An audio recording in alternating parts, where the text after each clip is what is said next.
बहुत बहुत नमस्कार दोस्तों। आशा करता हूँ आप सभी बहुत अच्छे होंगे।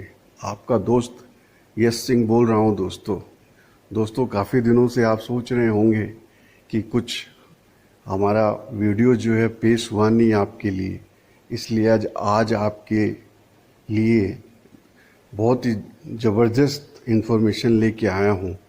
दोस्तों, आपको पता ही है कि 2014 से जो मोदी सरकार आई है, ये भारतवर्ष की पिछले 75 सालों में सबसे फ्लॉप सरकार है।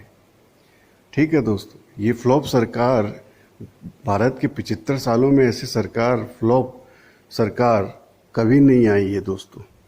ये क्यों फ्लॉप सरकार है वो तो आप 2014 में चले जाइए और याद कीजिए 2014 में जब मोदी जी ने मार्केटिंग करके और चारों तरफ से मुझे आपको सबको ये एहसास दिला दिया था कि भाई अगर मोदी जी आ गए भारतवर्ष में प्रधानमंत्री बन के तो भारत का कायाकल्प हो जाएगा, कि भारत की सारी प्रॉब्लम दूर हो जाएगी। ये उनके जो डायलॉग थे, जो उनके भाषणबाजी थी, जिसको जुमला करार दिया गया बाद में 15-15 लाख का, उसके ऊपर सारी की सारी जनता मंत्रमुग्ध हो गई थी और सब ने एक तरफा वोट देकर मोदी जी को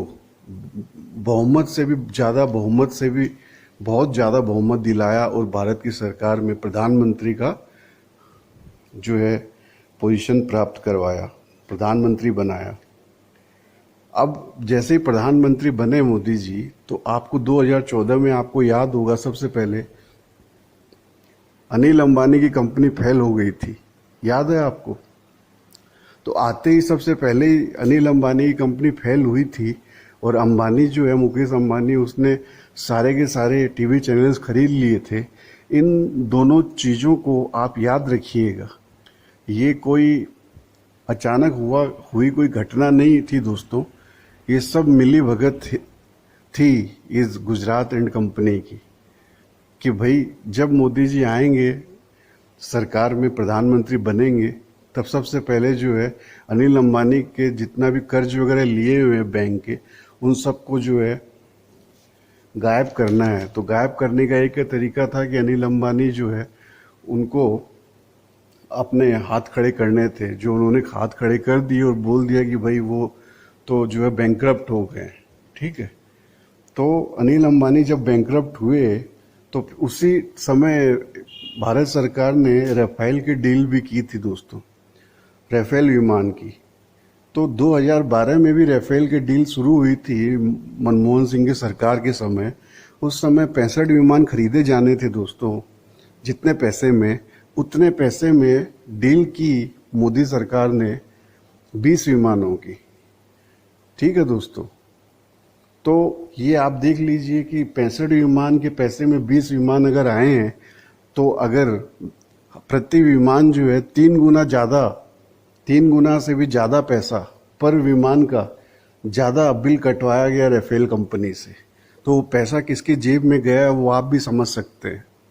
और दूसरी बात आप ये भी याद करिए कि उस विमान का रख रखाव का सारा मेंटेनेंस का जो काम होता है, वो कॉन्ट्रैक्ट अनिल अंबानी की कंपनी को दिया गया, जो लूट पिट चुकी थी, जिसने खुद अपने हाथ खड़े कर दिए थे।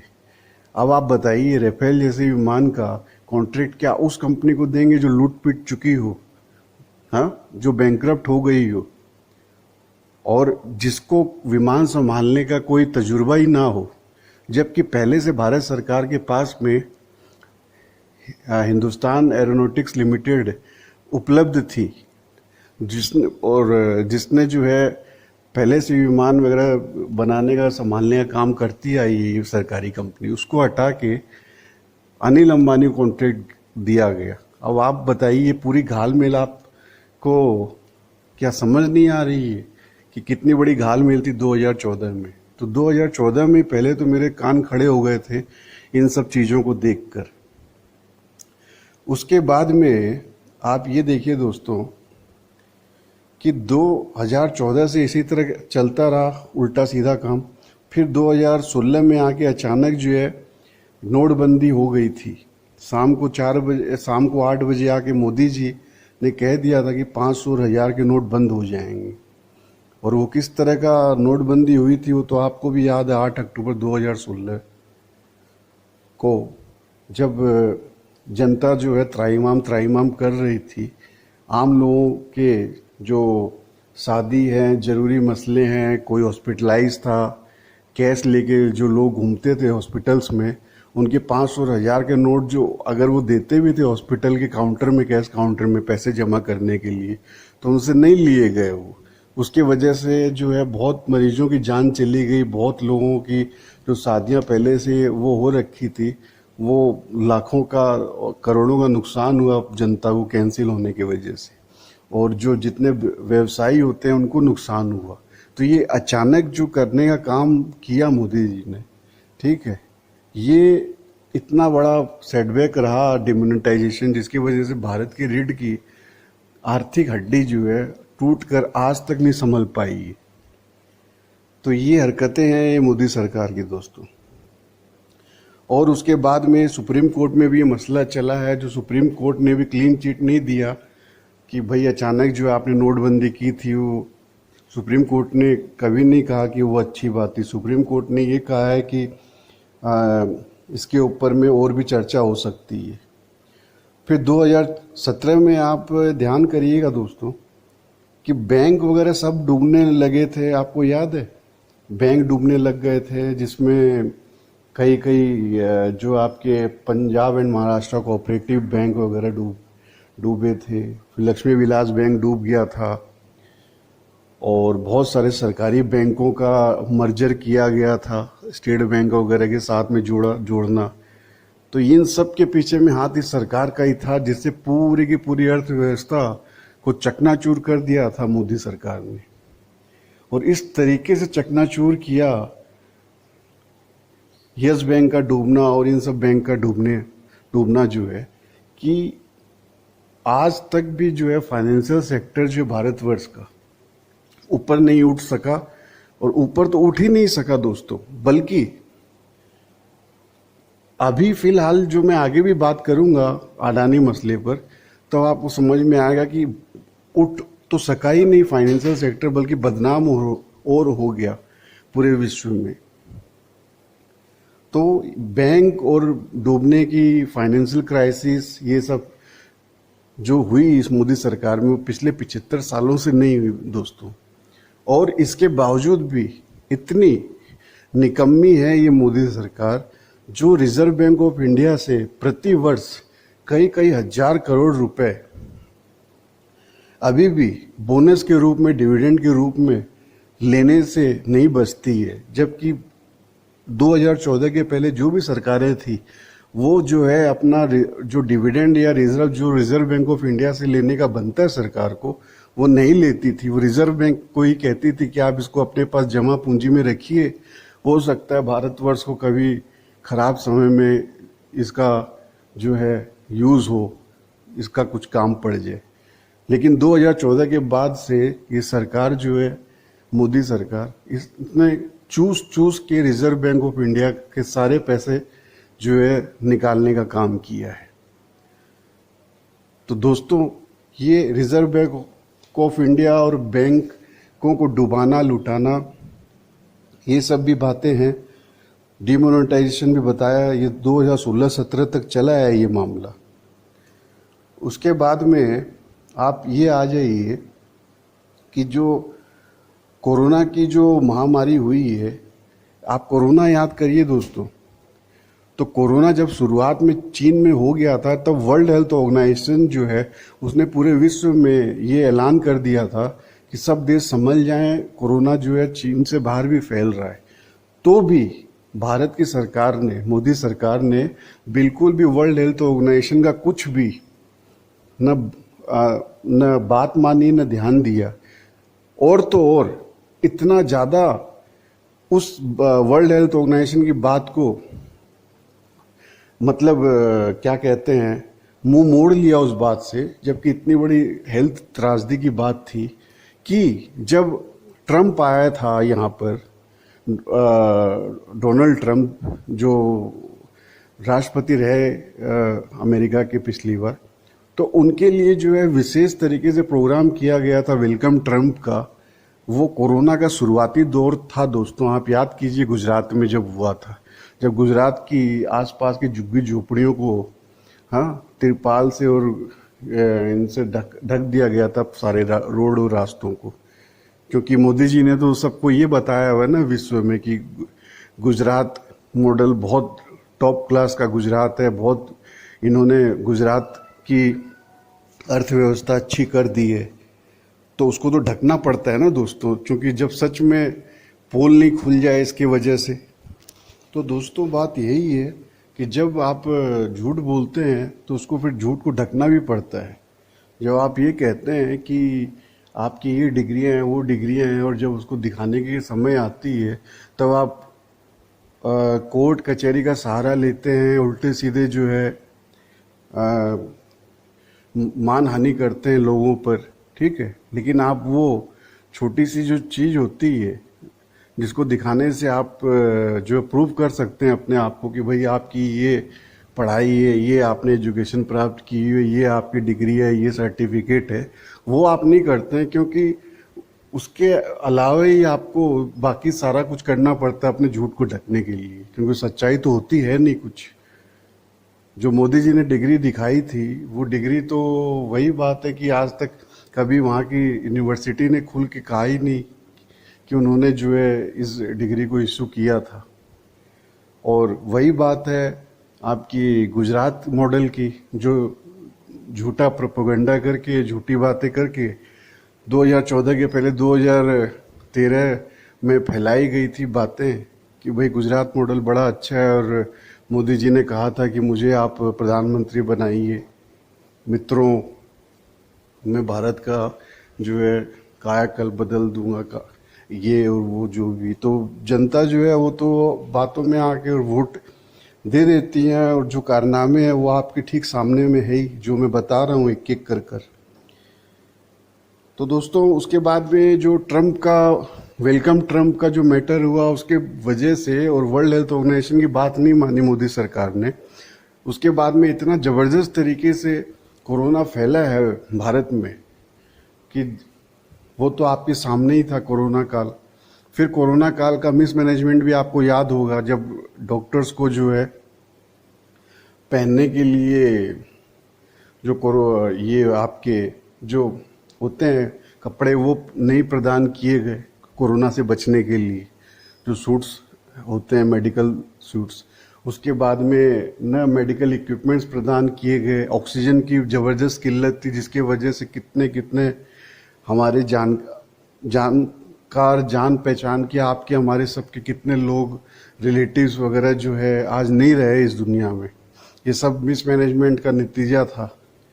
और उसके बाद में आपका कोरोना में अचानक से जो सरकार ने सहायता प्रदान करनी चाहिए थी गरीबों को वो नहीं की, और गरीबों में पूरा चारों तरफ से त्राहिमाम हो गया। और गरीब जब इधर उधर जाने की बात करने लगे तो उन्हें जो है आराम से एक एक ट्रेन भी पूरी धीरे से बिल्कुल आराम से अगर मुहैया करवा देती सरकार तो उसमें बैठ के आराम से सब जा सकते थे। तो वो भी मिसमैनेजमेंट दिल्ली में हुआ और पूरे भारतवर्ष में हुआ, वो आपने देखा ही होगा कि उनको सहायता नहीं दी गई। तभी तो इस वजह से तो वो अपने परिवार बच्चे बीवी सबको लेके पैदल चले थे। कई लोग रास्ते में मर गए, कईयों के ऊपर में गाड़ियां चढ़ गई, कई लोग भूखे मर गए, कई और एनजीओ सामने आए जिन्होंने उन लोगों की सहायता की, गरीबों की। मोदी सरकार ने तो हाथ खड़े कर दिए थे। कोरोना काल में तो मोदी जी कहाँ थे ये तो पता भी नहीं है हम लोगों को। कुछ एक आध वीडियोस अपना जरूर पेश कर दिया था उन्होंने टीवी पर आकर कि भाई ये चल रहा है, लेकिन वो मोदी जी वीडियो कहाँ से जारी करते थे वो तो किसी को पता ही नहीं है। जब आप प्रधानमंत्री बनते हैं भारतवर्ष के तब तो आपको तो निकल के बाहर आना चाहिए लोगों की सहायता के, आप तो दिखाई देने चाहिए, तब तो आप छुपे हुए दिखाई देते हैं। ये बात सच है कि गलत बोल रहा हूँ मैं दोस्तों, आप बता दीजिएगा मुझे कमेंट करके जरूर। तो कोरोना का मिसमैनेजमेंट इतना ज़बरदस्त हुआ, ट्रम्प वेलकम ट्रम्प हुआ और फैलाया गया कोरोना को। न जो जिसे कहते हैं कि वैक्सीन वगैरह है उसका ठीक से चारों तरफ में डिस्ट्रीब्यूशन किया गया। ठीक है दोस्तों, और प्राइवेट हॉस्पिटल्स को किस तरीके से लूट मचाने दी गई भारतवर्ष में, वो भी आपको सबको पता ही है। ऑक्सीजन कंपनीज, कई ऑक्सीजन कंपनी को जो टेंडर दिए गए थे वो आपके गुजरात के व्यवसायी, कई आपके भारतीय जनता पार्टी के जो मिनिस्टर्स या कुछ लोग थे, उनमें कितना हाथ था। उस घड़ी में भी इन्होंने पैसा जो है जनता से खींचना नहीं छोड़ा। और तो और पीएम केयर्स नाम की एक ऐसी संस्था बनाई जिसका आज तक जो है कभी आपको ऑडिट ही नहीं पता है कि उसमें कहाँ से क्या पैसा, कितना पैसा पब्लिक ने दिया, वो खर्च कहाँ हुआ, उसकी ऑडिट क्या हुई है। और ऑडिट के लिए अगर आप जाते हैं तो कहने के लिए कि भाई बताइए, तो जनता ने पैसा आपको दिया, आपने कहाँ पैसे लगाए हैं बताइए, तो आपसे कहा जाता है कि ये आरटीआई के अंतर्गत नहीं आता है, आम जनता को नहीं बताया जा सकता है क्योंकि ये तो प्राइवेट ट्रस्ट है। तो आप बताइए फिर इसके ऑडिट के ऊपर इसका क्या जमा हो रहा है, क्या पैसा खर्च हो रहा है, इसके ऊपर फिर पर्दा डालना। तो कहने का मतलब है मोदी सरकार के अंदर में हर चीज में जो है इनको पर्दा डालना पड़ता है, क्योंकि इनकी कथनी और करनी जो है उसमें बिल्कुल फर्क है। चोर की दाढ़ी में तिनका आपने सुना होगा दोस्तों, तो इस सरकार की जो दाढ़ी है उसमें तिनका है, तो इसलिए ये हर चीज में जो है अपना पर्दा डालती है। जब प्रधानमंत्री राहत कोष पहले से बना हुआ भारत सरकार का, तो आपको क्या जरूरत थी पीएम केयर फंड बनाने की, बताइए आप। ये सीधा मतलब था पीएम केयर फंड का नाम जो है इस नाम से बनाने का सिर्फ और सिर्फ ये मतलब था कि कैसे जनता से, उस समय जब जनता मर रही थी तो भी जनता से कैसे पैसे लूटे जाएं कोरोना के नाम से। इतने गिरी हुई, आपको मैं बता रहा हूं, इतनी गिरी हुई लोगों की आपने सरकार बनवा दी आज भारतवर्ष में। इससे ज्यादा और खुल के मैं नहीं कह सकता हूं आपको कि जब मरते हुए लोगों से भी आप पैसा चूसना नहीं छोड़ें, तो इसका अर्थ होता है कि ऐसे इंसानों की आपने सरकार बनवा दी है भारतवर्ष में जो शरीर के रूप से इंसान है लेकिन अंदर में हैवान है, जिनकी इंसानियत मर चुकी है। तो ऐसे लोगों की तो आपने भारत में सरकार बना दी है। ये आपको बताते हैं मोदी सरकार कि आप हमें वोट दीजिए तो हम आपका राम मंदिर बनवा देंगे। क्या सरकारों का काम राम मंदिर और मस्जिद, गुरुद्वारा ये बनाना होता है दोस्तों? आप बताइए, सरकारों का काम जो है अर्थव्यवस्था और देश को चलाना होता है या मंदिर और मस्जिद बनाना होता है, बताइए आप। तो जनता को भी सोचना चाहिए कि उन्हें सरकार बनवा के देश चलवाना है या मंदिर वगैरह बनाना है।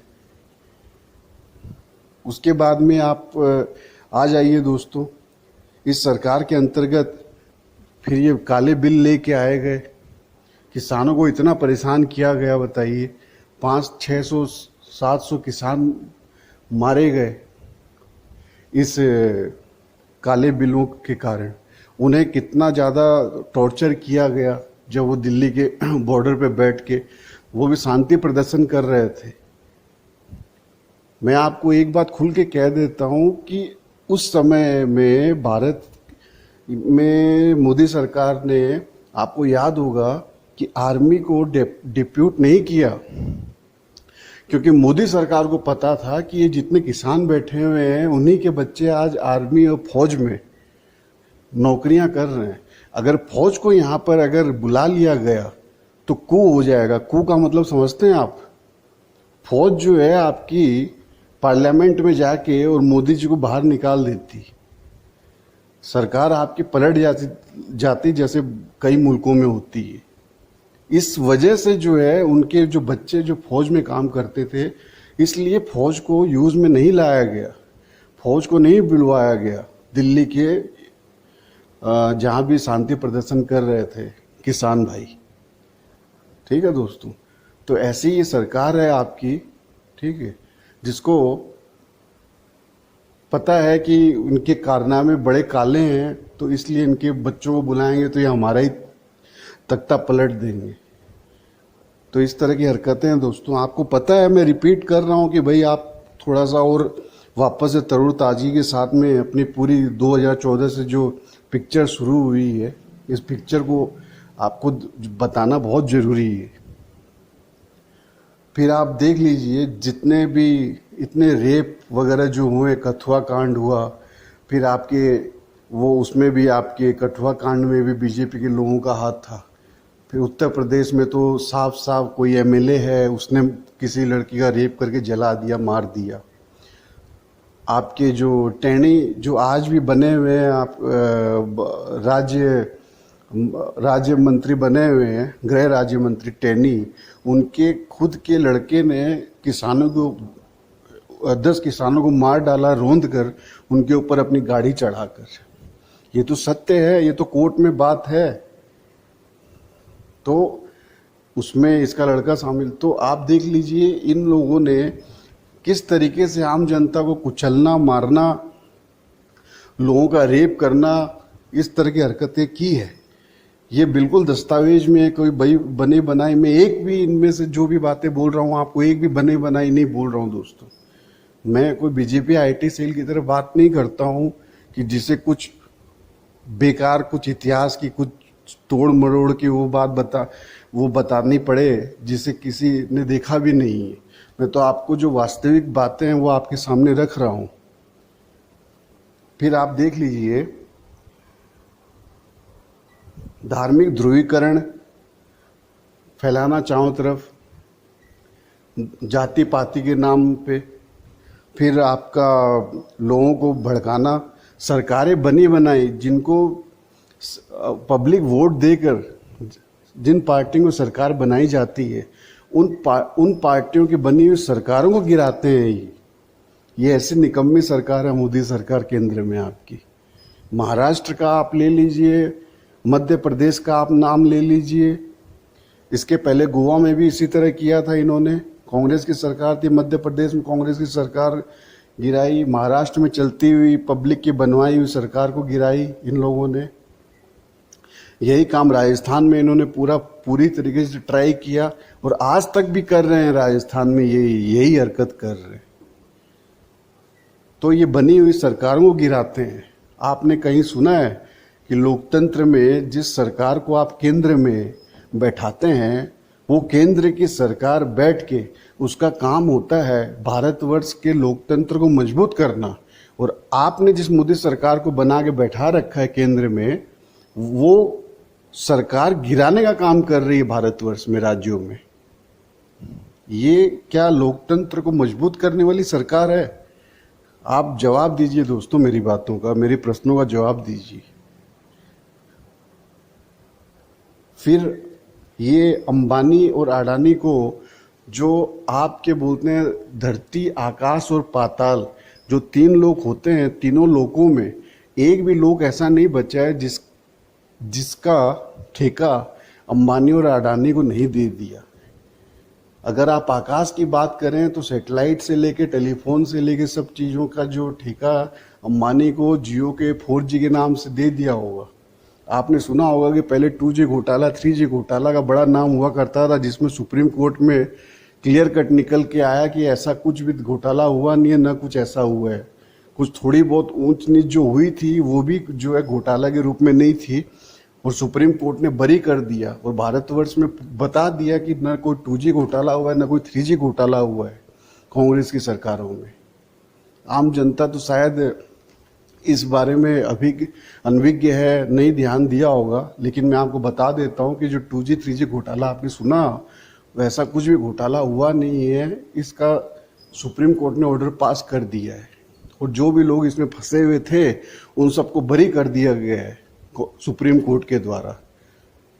और भारतवर्ष में 4G का एक ही कंपनी को पूरे भारतवर्ष का कॉन्ट्रैक्ट दे दिया जाता है, वो कंपनी जियो कंपनी। आपको पता है, कहीं एक कंपनी को पूरे भारतवर्ष का उठा के पूरा का पूरा स्पेक्ट्रम का कॉन्ट्रैक्ट दिया गया है इसके पहले कभी भारतवर्ष में किसी भी सरकार के द्वारा? नहीं दिया गया। लेकिन किसी ने पूछा कि ये कैसे हो गया, बाकी लोगों को क्यों नहीं बुलाया गया, टेंडर क्यों नहीं निकलवाए गए? कैसे आप एक ही कंपनी को उठा के अंबानी की जियो कंपनी को सब पूरा का पूरा 4G का कॉन्ट्रैक्ट दे देते हैं पूरे भारतवर्ष का? जनता को पूछना चाहिए ये बात। ये कृपा है अंबानी और अदानी जैसे मित्रों पर मोदी सरकार का। फिर आप आ जाइए अडानी मसले पर। अडानी जी को क्या पोर्ट, क्या एयरपोर्ट, क्या जमीन के नीचे में कोयला की खदानें, सब कुछ। वही मैं कह रहा हूं ना कि धरती आकाश पाताल तीन ही लोक होते हैं। तीनों लोक में एक भी लोक ऐसा नहीं छोड़ा है मोदी जी ने जो अपने मित्रों को नहीं दे दिया हो। सब कुछ दे दिया है इनको, रेल, तेल, भेल। ठीक है दोस्तों, तो आप देख लीजिए, ये सारी बातें मैं बता ही रहा हूं आपको। फिर अभी हिंडनबर्ग की रिसर्च रिपोर्ट आई जिसमें पता चला कि पूरे विश्व जब त्राहिमाम हो रखा था कोरोना काल में, तब आपके अंबानी या अडानी जी 2 लाख करोड़ की कंपनी थी इनकी, जिससे बन गए 20 लाख करोड़ की कंपनी। और बाहर से इस जो बोलते हैं सेल कंपनीज के द्वारा पैसा यहाँ पे डाल के भारतवर्ष के शेयर बाजार में और अपने जबरदस्ती, जिसको कहते हैं शेयर का भाव बढ़वाना, वो किया इन्होंने, जिसका आज तक न तो कोई जो है जांच की है भारत की सरकार की एजेंसीज ने, न ईडी ने जांच की, न सीबीआई ने जांच की, न सेबी ने जांच की, न रॉ ने जांच की। ठीक है, मोदी सरकार तो ईडी, सीबीआई और अपना सबको लगा देती है, सारी एजेंसियों को किसी भी आदमी के पीछे में। बाद में पता लगता है कि कोर्ट में जाने के बाद कोर्ट डांटती है आपकी सीबीआई को, ईडी को कि भाई आप क्यों पीछे पड़ गए थे, ये तो ऐसा कुछ मसला ही नहीं है। तो वहाँ तो लगा देते हैं मोदी जी लोगों को, जांच की एजेंसीज को, उन लोगों के पीछे। लेकिन इस जांच का तो आज तक कुछ पता ही नहीं लग रहा है कि हम अडानी ने क्या किया। हिंडनबर्ग रिसर्च ने बताया ही था। फिर आप देख लीजिए किस तरीके से दाम बढ़े हुए हर चीज़ के।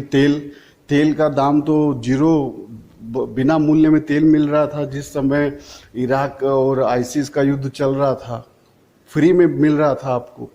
आप अमेरिका से लेके आ जाइए अपने ट्रांसपोर्ट के द्वारा, अपने शिप्स के द्वारा, आप मिडिल ईस्ट से शिप्स के द्वारा जो है तेल लेके आ जाइए, क्योंकि वहाँ पे जो रखने की जगह नहीं थी, उनके पास में स्टोरेज करने की जगह नहीं थी, वो फ्री में दे रहे थे। सिर्फ आपको ट्रांसपोर्ट अपना शिप लगा के वो लेकर आना था। चीन जो है, चीन उस समय बहुत तेल लेके आया था मिडिल ईस्ट से, अमेरिका से। भारत भी लेके आया था, लेकिन वो बिना पैसे का तेल जो है यहाँ पे कीमत बढ़ा के 80 रुपये 85 रुपये करके भारत की सरकार ने भारत के लोगों का खून चूसा, और जो आज तक चूस रही है तेल, पेट्रोल, डीजल के नाम पे। दोस्तों आप बताइए, ये कहाँ की नीति है, ये कहाँ की लोकतंत्र है कि ये नीतियां हैं? बताइए, ये तानाशाही है कि नहीं है? उल्टा सीधा टैक्स, जीएसटी, कभी आपने सुना था 30% टैक्स चीजों पर, दूध पर, दही पर, खाने की रोटी पे, हर चीज में टैक्स।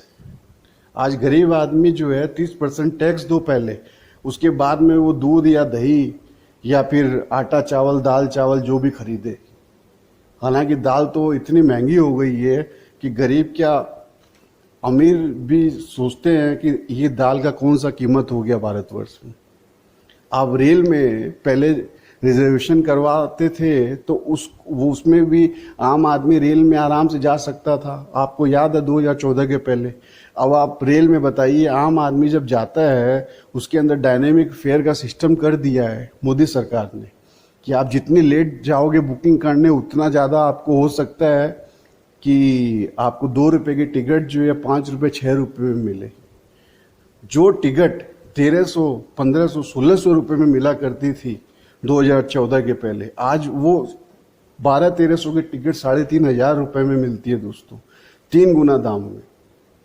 4000 में मिलती है, 6000 में मिलती है, क्योंकि डायनेमिक फेयर कर दिया है। आम जनता का चलने का एक रेल ही साधन था भारतवर्ष में, उसको भी इस निकम्मी मोदी सरकार ने लूटने से नहीं छोड़ा है। ऐसी सरकार आपने बनवा दी है भारत के अंदर में।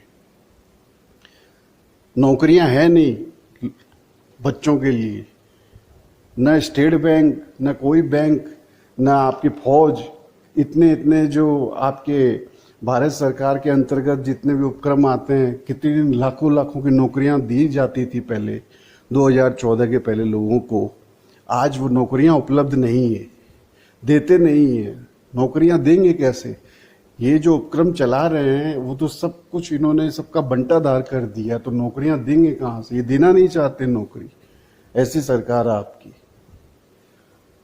और अब आज के डेट में आप देख लीजिए, जो इन्होंने 2000 का नोट लेके आए थे उसे वापस बंद कर डाला।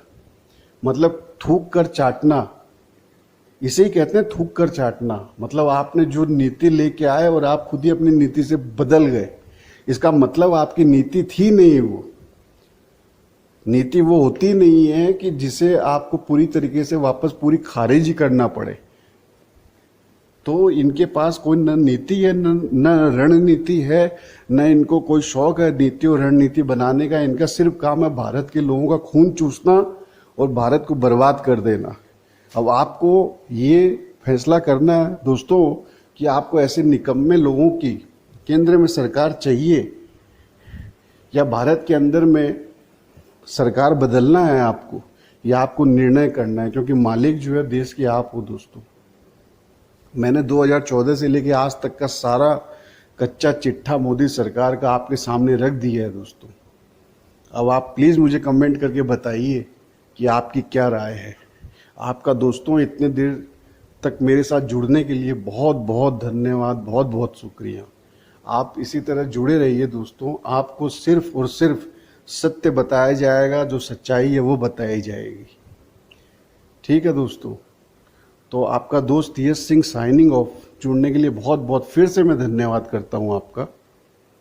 सत्यमेव जयते।